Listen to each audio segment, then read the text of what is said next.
Praise the lord. దేవుని పరిశుద్ధ నామమునకు వందనములు. బాగున్నారా అందరూ? ఈ దినమున దేవుడి యొక్క వాగ్దానము తిమోతికి రాసిన 2వ పత్రిక 4వ అధ్యాయము 5వ వచనం. అయితే నీవు అన్ని విషయములో మితముగా నుండుము, శ్రమపడము, సువార్తికుని పని చేయము, నీ పరిచర్యను సంపూర్ణముగా జరిగించుము. ఈ దిన వాగ్దానం మరి ఒకసారి చదువుతున్నాను.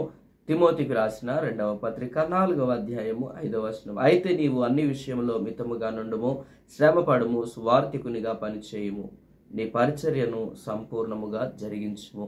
ఈ దినమున జ్ఞాపకం చేయబడుతున్న వాక్యము ఎంతగానో సేవకులకు ఆధారపడే జీవితాలు దేవుడు అనుగ్రహిస్తూ ఉంటాడు. ఈ దినమున సేవకులుగా ఉన్నవారు, సేవకులుగా పిలువబడుతున్న వారి కొరకు దేవుడి యొక్క పరిపూర్ణమైన పిలుపును నమ్ముకొని జీవిస్తున్న వారికి ఈ దినమున దేవుడు అనుగ్రహిస్తున్న వాగ్దానముగా దీన్ని మనము పరిగణించవచ్చు. లేదా ఒక విశ్వాసి జీవితంలో మనకు కావలసిన ఐక్యత లేదా మనకు కావలసిన ప్రతి విషయంలో దేవుడు ఏ విధంగా సహాయపడతాడు అనేది ఈ దినమున జ్ఞాపకం చేసుకుంటూ ఉన్నాం. ఈ ఉదయకాల సమయం నా జ్ఞాపకం చేస్తున్నాను. కొన్ని విషయంలో జ్ఞాపకం చేయాలని నేను ఆశపడుతున్నాను. అయితే నీవు అన్ని విషయములో మితముగా ఉండుము. మనము అన్ని విషయాలలో మితముగా ఉండాలని జ్ఞాపకం చేయబడుతుంది దేవుని వాక్యంలో. అంటే లిమిట్గా ఉండడానికి ఇష్టపడం. కొన్ని సందర్భాలు మనం అన్లిమిటెడ్ పరిస్థితుల్లోనికి వెళ్ళిపోతూ ఉంటాం. మాటల ద్వారా కానీ, చూపుల ద్వారా కానీ మనకు కొన్ని సబ్జెక్ట్స్ ఇస్తుంటారు. అంటే కొన్ని ఎప్పుడైనా మాట్లాడడానికి కొన్ని సమయాలు మనకు అనుగ్రహించబడుతూ ఉంటాయి ఇతరుల దగ్గర. కానీ మనం ఏం చేస్తుంటామంటే వాటిని ఓవర్గా ముందుకు వెళ్ళడానికి ఇష్టపడుతూ ఉంటాం. కావున అటువంటి విషయాలలో కూడా మనము జాగ్రత్తగా ఉన్నప్పుడు దేవుడే మనకు తోడుగా ఉంటాడని ఈ వచనముల ద్వారా జ్ఞాపకం చేయబడుతుంది. తర్వాత మితముగా ఉండుము అనే వర్డ్ని మనం ధ్యానించుకున్నాం. తర్వాత ఒక వ్యక్తికి కావాల్సినది ఏంటంటే శ్రమపడడం అంటే చాలా మందికి ఇష్టం ఉండదు. శ్రమపడడం అంటే చాలా మందికి కష్టతరంగా ఉంటుంది. ఎందుకంటే శ్రమల నుండి మాకు ఏమొస్తుందయ్యా, ఏడుపు కన్నీరు తప్ప అని అనుకుంటూ ఉంటాం. కానీ దేవుడు ఇరుకులో విశాలతను కలగజేసి దేవుడని ఎందుకు నమ్మలేకపోతూ ఉన్నాం? ఒకసారి జ్ఞాపకం చేసుకోవాలి. మనం శ్రమ పడ్డప్పుడు మన కష్టార్జితమును దేవుడు ఆశీర్వదిస్తాడు. మనము ఏది చేసినా కూడా దేవుడు శాశ్వతమైన కృపతో దేవుడు మనల్ని ప్రేమిస్తూ ఉంటాడని ఈ యొక్క సత్యాన్ని మీకు తెలియజేస్తూ ఉన్నాను ఈ యొక్క ఉదయకాల సమయంలో. తర్వాత సువార్తికునిగా పనిచేయము. దేవుడి కొరకు ఆత్మను రక్షించాలంటే సువార్తను మనం మొదటిగా వెదజల్లాలని ఈ వచనముల ద్వారా జ్ఞాపకం చేస్తూ ఉన్నాను. మనం ఎప్పుడైతే సువార్తికునిగా ఈ యొక్క వర్తమానమును వెదజల్లుతూ ఉంటామో, సువార్తికునిగా అంటే దేవుడి యొక్క సువార్తతో పాటు మన యొక్క జీవితాన్ని కూడా ఇతరులకు మాదిరికరంగా ఉంచినప్పుడు దేవుడు ఎంతగానో సంతోషపడతాడన్న సత్యాన్ని ఈ దినమున ఈ యొక్క ఉదయకాల సమయమున జ్ఞాపకం చేస్తూ ఉన్నాను. తర్వాత నీ పరిచర్యను సంపూర్ణముగా జరిగించుము. దేవుడి యొక్క పరిచర్యను సంపూర్ణంగా జరిగించాలంటే నిందరహితుడిగా ఉండాలి. దేవుడి యందు మనము మంచి సాక్ష్యము కలిగి ఉండాలి. తర్వాత నీతి ప్రవర్తన కలిగి జీవించాలి. తర్వాత శ్రమపరచు వారముగా ఉండకుండా శ్రమపడే వారముగా మనము ఉండాలని జ్ఞాపకం చేస్తున్నాను. హెబ్రీలకు రాసిన పత్రిక 6వ అధ్యాయము 10వ వచనంలో జ్ఞాపకం చేయబడ్డట్టుగా మనము ఇక్కడ చూస్తూ ఉన్నాం. 9వ వచనం నుండి చూడవచ్చు. 9వ వచనంలో కూడా ఉన్నది ఈ మాట.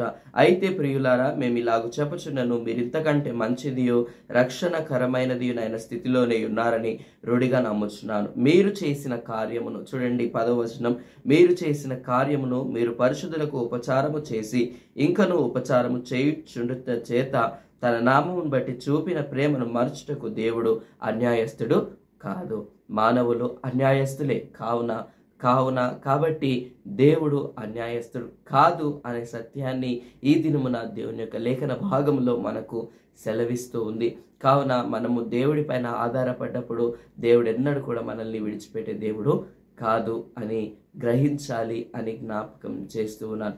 మనము దేవుడి యొక్క పరిచర్యలో నమ్మకంగా ఉన్నప్పుడు, దేవుడి యొక్క పరిచర్యతో పాటు ఇతరుల ఎడల కూడా నమ్మకమైన స్థితిలో మనం ఉన్నప్పుడు దేవుడి దృష్టిలో మనము గొప్పవారముగా ఉంటాము అనేది జ్ఞాపకం చేసుకోవాలి. దేవుడి యొక్క పరిచర్య అనగానే దేవుడి నామం పేరిట చేసే దేవుడి నామం పేరిట చేసిన దాన్ని దేవుడు మరచుటకు దేవుడు అన్యాయస్తుడు కాదు అని హెబ్రీ పత్రిక 6వ అధ్యాయం 10వ వచనంలో జ్ఞాపకం చేయబడుతుంది. దేవుడు అటువంటి న్యాయమైన కృపను దేవుడు మనకు అనుగ్రహించి మెండుగా నిండుగా దీవించి ఆశీర్వదించి బలపరచును గాక. చిన్న ప్రార్థన చేసుకుందాం. సర్వశక్తి మంతుడమైన తండ్రి, సర్వాధికారివైన దేవా, నీ యొక్క ఘనమైన శ్రేష్టమైన నిత్య పరిశుద్ధ నామానికి వెళ్ళలేని కృతజ్ఞతాస్తుతి స్తోత్రములు చెల్లిస్తూ ప్రార్థన చేస్తున్నాం. అయ్యా తండ్రి, నీకు వందనాలు. నీవు మితముగా ఉండుము అని అంటున్నావు ప్రభా. నీ పరిచర్యను ముగించు వరకు అయ్యా తండ్రి నీ యొక్క కృపలో అయ్యా తండ్రి మేము ఉండవలసిన జ్ఞానమును మీరు మాకు తెలియజేస్తున్నారు. ఈ యొక్క ఉదయకాల సమయంలో ఎంతమంది బిడ్డలైతే ఈ యొక్క అయ్యా తండ్రి ప్రోగ్రామ్ను వింటున్నారో ప్రతి ఒక్క బిడ్డను పేరు పేరు వరుసన మీరు దీవించండి, ఆశీర్వదించి సంరక్షించి బలపరచమని ప్రార్థన చేస్తున్నాం. అయ్యా ఈ యొక్క ఉదయకాల సమయంలో మీరు మాట్లాడినారు. అయ్యా తండ్రి నాయన మంచి సైనికుల వలె శ్రమ పడుటకు మీరు కృప చూపించండి.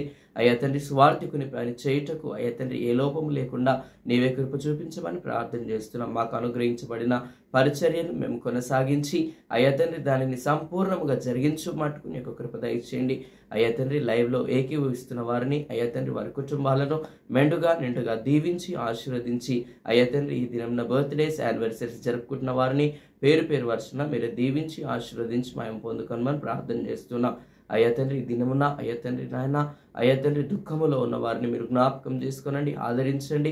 అయ్యా తండ్రి ఆయన కన్నీరు కారుస్తున్న వారిని ప్రతి ఒక్కరిని పేరు పేరు వరుసన మీరు దీవించండి. గర్భఫలం లేక గర్భఫలముల కొరకు ప్రార్థన చేస్తున్న వారిని మీరు జ్ఞాపకం చేసుకోనండి, వారికి కూడా మీరు అనుగ్రహించండి. వివాహాల కొరకు ఎదురు చూస్తున్న వారికి వివాహం అనే సంబంధమును వారికి మంచి అనుగ్రహించమని ప్రార్థన చేస్తున్నాం.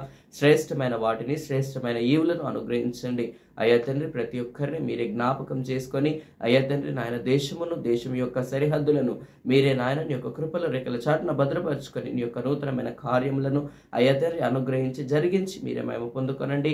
అయ్యా తండ్రి దుష్ట తలంపులు దుష్ట ఆలోచనల నుండి విడుదలను అనుగ్రహించి అయ్యా తండ్రి ముందుకు కొనసాగి నీ యొక్క పరిశుద్ధమైన మార్గములో అయ్యా తండ్రి ఎల్లవేళలా స్తుతించబడుటకు కృప చూపించి కనుకరం చేత నింపి నీ యొక్క నామము స్తుతించబడుటకు కృప చూపించమని యేసుక్రీస్తు పరిశుద్ధ నామము అడిగి వేడుకుంటున్నాము తండ్రి, ఆమేన్.